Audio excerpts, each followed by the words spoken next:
Trying to understand your testimony. You said earlier that you would prefer, I'm a supporter of the bill, I'm co-sponsor. I was surprised to learn that members of Congress may not be covered by the rules for insider trading. You say that they're not, that you assume that they are, that we have some duty. I accept that and make the same assumption.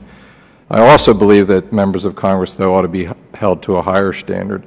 And my hope, frankly, in this legislation, or what ultimately passes, will set up a system that does hold us to a little bit of a higher standard, just because we have a special trust with the public in the duties that we do. So do you think a narrower bill with a simpler approach is a better approach? I do, because I think it accomplishes everything that needs to be accomplished to make it clear and to make it, to eliminate uncertainty as to whether or not such a duty exists, but at the same time avoids. So for you, the big question is to eliminate that uncertainty. Correct. And you had a back and forth with Mr. Green about whether it would change anything you do or you would do the same. Have you prosecuted any of these cases? I mean, have you actually taken them to a court and had prosecutions to find out what might happen currently? No. In my time at the SEC, there has not been a filed case against a member of Congress for insider trading. There have been cases against members of the executive branch, FBI agents, and others, but not members of Congress. So given the attention that this issue has gotten right now, which for me is a bad thing because it besmirches the reputation further of this institution, which really should be the people's house, and they should have trust in it. It is an opportunity to do something, to improve that.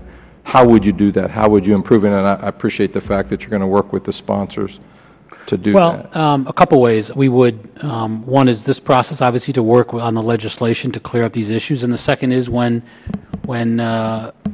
any sort of suspicious trading or other activity is brought to our attention in insider trading or in any aspect of the federal securities laws, we take a look at that and we conduct our inquiries and determine whether or not there's a basis for a violation of law. So I think some of that, as I understood your testimony, comes through disclosure practices, right? And this would require a 90-day disclosure compared to the 1 year, the annual disclosure that we do now. And you mentioned, I think, in reference to corporate directors or something, an obligation of 2 or 3 days or something. What is inappropriate? And what kind of trade would you be talking about for that kind of disclosure? I'm sorry, and what kind of what? Trade? Trade or activity. Oh, I mean, I think in general, our preference from an enforcement view would be we would like to see, the shortest period of time between the trade and the disclosure,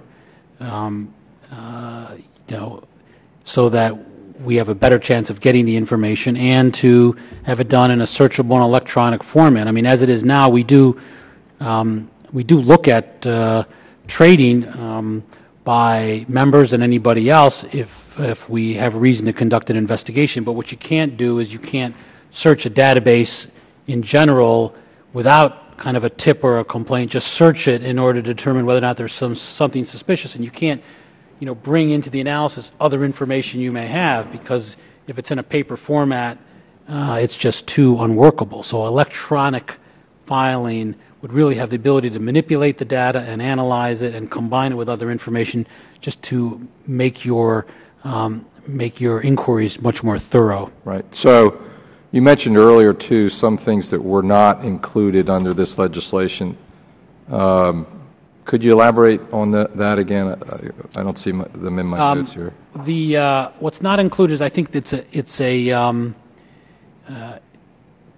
because it speaks of material non-public information in terms of pending or prospective legislation, it wouldn't cover other information that members receive that might be material and non-public, including. But it includes all kinds of transactions. I thought you mentioned certain transactions that wouldn't. Oh, I'm sorry. The types of securities. I'm sorry. Types. Yes, it deals with. It is limited to securities and swaps of issuers. So it wouldn't include options, which are not a security of an issuer. An option is bought and sold by an exchange. It wouldn't include an ETF, which is put together and traded by and sold by a dealer on an exchange.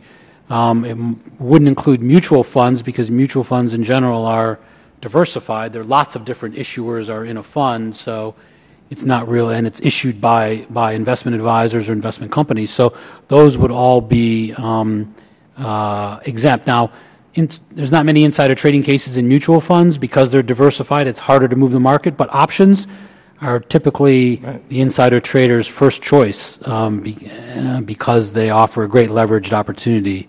So I see my time has run out, but you'll work with the sponsors on those as well. Thank you, and thanks for your testimony today.